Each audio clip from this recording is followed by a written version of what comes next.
안녕하세요. 시와 운율 단원의 문제를 한번 풀어보겠습니다. 1번, 다음 시에 대한 설명으로 알맞지 않은 것은 했습니다. 1번, 사음보의 율격을 기본으로 한다라고 했죠. 기본으로 한다는 뜻은 좀 달라질 수도 있지만 그래도 이 시는 전체적으로 사음보를 사용하고 있다라는 뜻입니다. 사음보, 음보는 한 줄, 한 행을 같은 길이로 끊어 읽었을 때 만들어지는 운율인데요. 한 행을 네 토막으로 끊어 읽으면 사음보라고 하지요. 실제로 이 시를 읽어보면 초록빛 바닷물에 두 손을 담그면 파란 하늘빛 물이 들지요. 사음보의 율격을 사용하고 있습니다. 보기 2번. 동일한 문장을 반복해서 운율을 만든다, 형성한다 같은 뜻입니다. 그럼 실제로 반복되고 있는 말을 찾아보면 되겠는데 동일한 문장이 어디 있을까요? 자, 삼행을 봅니다. 파란 하늘빛 물이 들지요. 어여쁜 초록빛 손이 되지요. 무엇이 뭐뭐 하지요? 라는 문장이 두 번 나오죠. 7행과 8행을 봅니다. 물결이 살랑 어루만져요. 같은 문장이 두 번 반복되니까 보기 2번도 맞습니다. 3번, 동일한 글자 수를 반복했다. 글자 수를 반복하는 방법을 음수율이라고도 하지요. 이 시 전체에서 글자 수가 똑같이 반복되고 있느냐 찾아보면 아닙니다. 주로 음수율은요, 세 글자, 네 글자, 네 글자, 네 글자 뭐 이런 식으로 반복해서 사용을 하는데요. 이 시에는 규칙이 보이지 않습니다. 1번의 정답은 3번.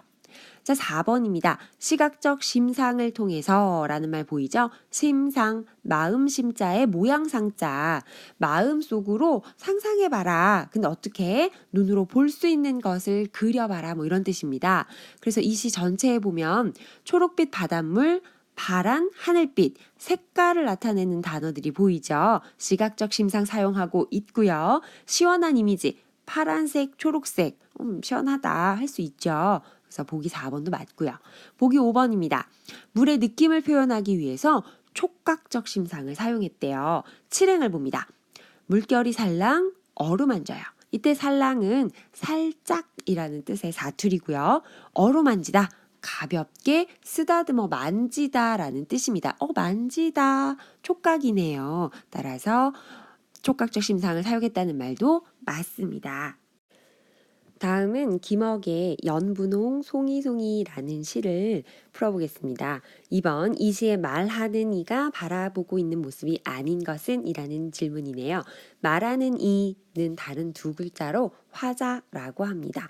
김소월님의 엄마야 누나야 강변 살자라는 시가 있지요. 엄마야 누나야 라고 부르는 사람이 바로 화자인데요. 시인과는 다르다고 했죠. 엄마, 누나라는 호칭을 쓰는 걸로 봐서 나이가 어린 남자아이다 이렇게 화자를 찾을 수 있었습니다. 자, 이 시도 마찬가지인데요. 일단 화자가 바라보고 있는 모습 이 시에 있는 내용이 아닌 것을 찾으면 되겠습니다. 1번, 나비가 살구꽃 주위를 떠나는 모습이 어디에 있느냐를 찾는 거죠.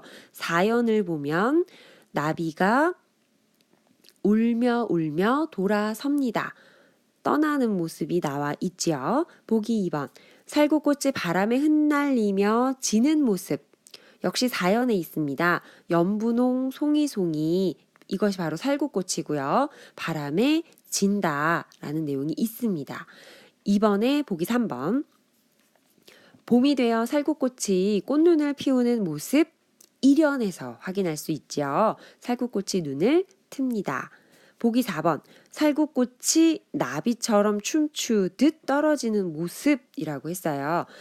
꽃이 떨어진다, 진다는 뜻이죠. 그럼 4연에서 확인할 수 있는데 연분홍 송이송이 바람에 지니라고 했습니다. 그러니까 나비처럼 춤추듯이 라는 말은 없지요. 확인할 수 없으니까 2번의 정답은 4번이고요.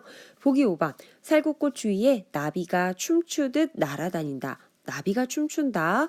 2연에서 확인할 수 있지요. 2번의 정답은 4번입니다.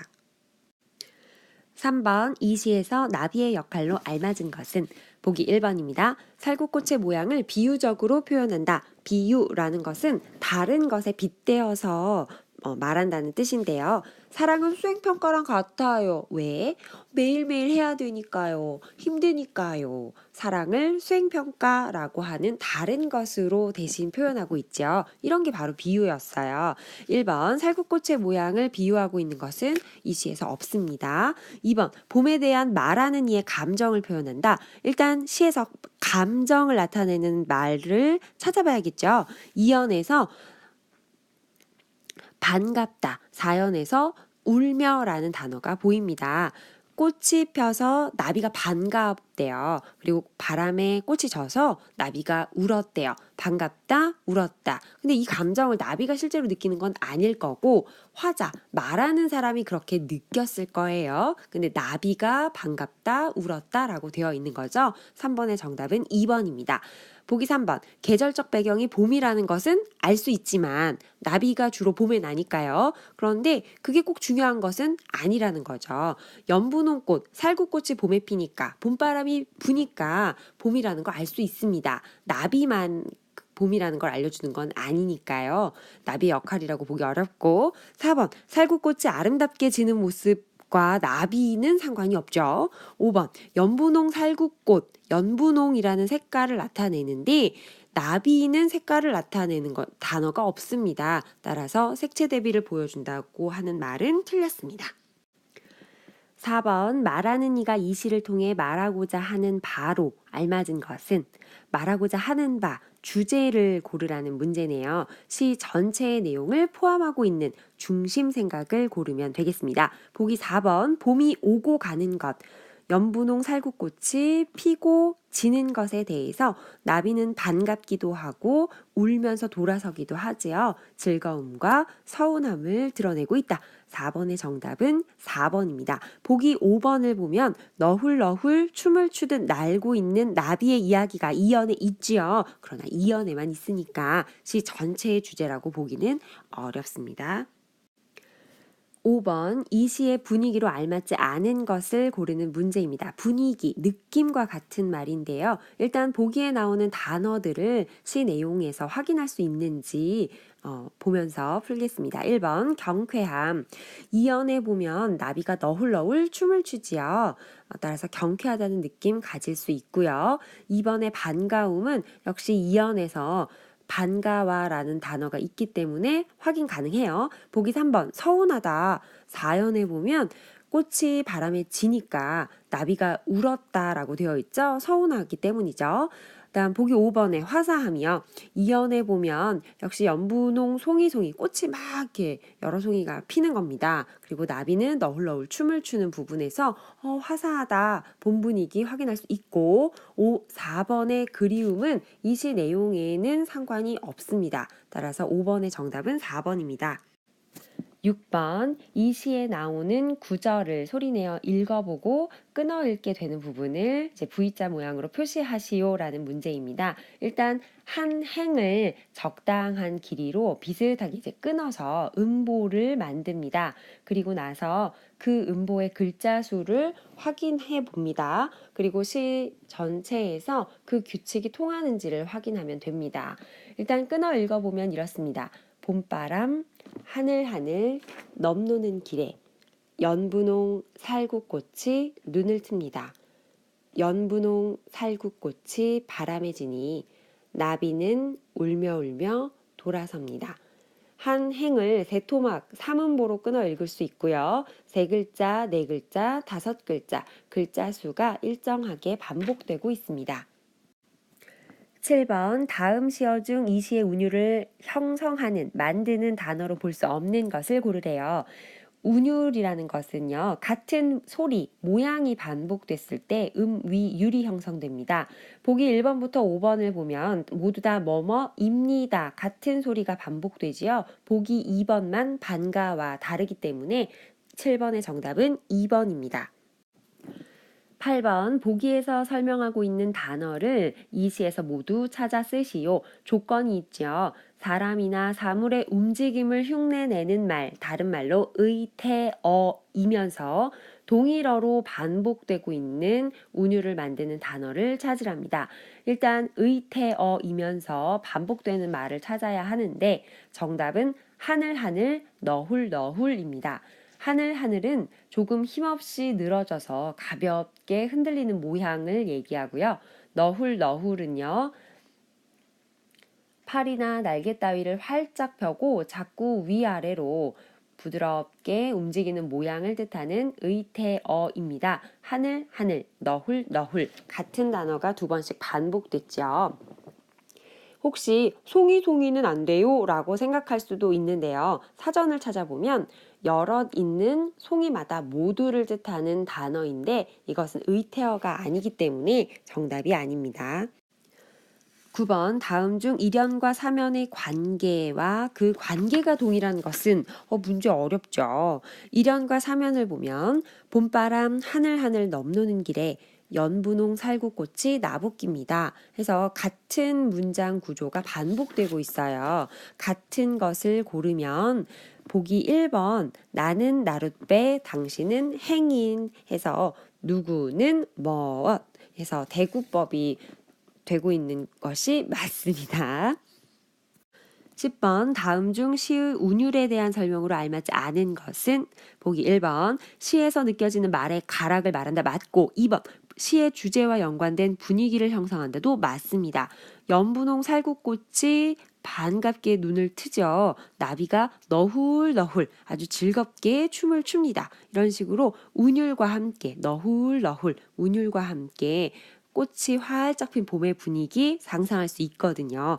3번 같은 말을 반복할 때에만 운율이 형성된다는 아닙니다. 글자 수가 반복될 수도 있고 음보가 반복될 수도 있는 거니까요. 3번이 틀렸습니다.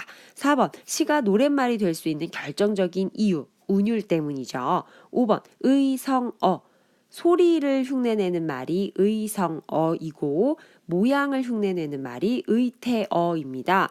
이것을 사용하면 운율감이 생긴다. 아까 8번 문제에서 풀어봤고요. 의성어의 경우에는요. 강아지 멍멍, 고양이 야옹 이렇게 소리를 흉내내는 단어들을 생각하면 되겠습니다. 11번 이 시의 운율이 시의 주제를 드러내는데 어떤 역할을 했느냐 묻고 있죠.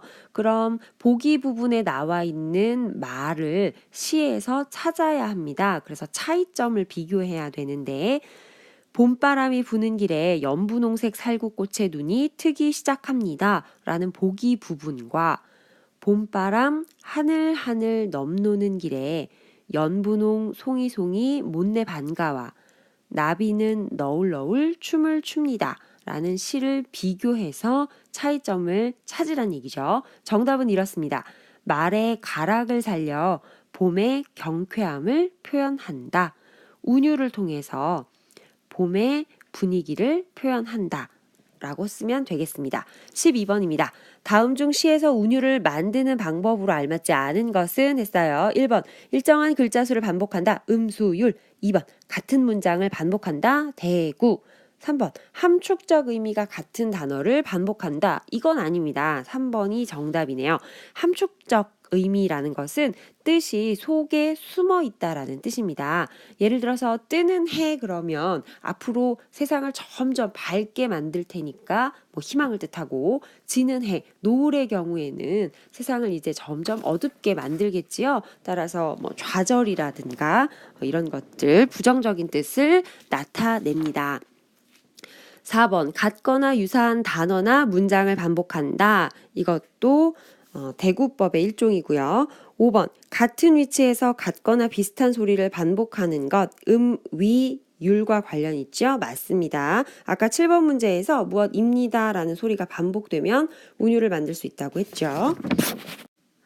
다음은 김상옥의 봉선화라는 시를 보겠습니다. 우선 시를 좀 설명할게요.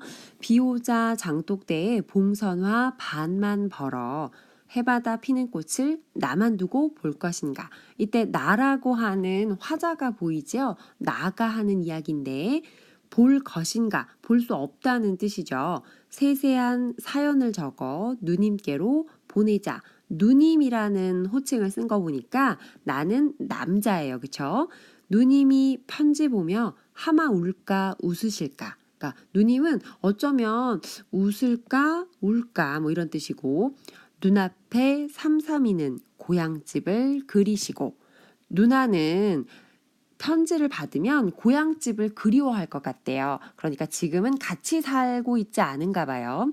손톱에 꽃물 들이던 그날 생각 하시리. 아마 편지를 받으면 이렇게 하겠지라고 상상하는 내용을 이연해서 말했고요. 사면을 보겠습니다. 양지에 햇볕이 드는 따뜻한 곳에 마주 앉아 실로 찬찬 메어주던 하얀 손 가락가락이 연붉은 그 손톱을 봉선화 물을 들이면 이제 손톱이 연붉은 색으로 바뀌죠. 지금은 꿈에서 본 듯 힘줄만이 서노나 지금은 이라는 말이 나오는 거 보니까 누나가 봉선화 물을 들여주었던 것은 예전에 있었던 일인가 봐요. 그리고 나는 지금 힘줄만 섰다. 이제 근육이 이제 솟아오를 만큼 나는 어른이 되었다는 뜻이죠. 따라서 이 시는요. 어른이 된 남자가 예전에 과거에 있었던 누나와의 기억을 회상하는 떠올리는 내용의 시입니다. 그래서 13번 다음 중 시에서 나타내는 의미가 다른 하나를 고르면 정답은 5번입니다. 1번부터 4번은 과거에 관련된 그리운 기억이지만 5번의 힘줄은요. 지금은 힘줄만이 서노나 해서 지금의 상황을 나타내기 때문에 상관이 없습니다. 14번 이 시의 형식적 특성상 반드시 글자 수를 맞춰서 써야 하는 부분을 모두 찾아 쓰시오라고 했습니다.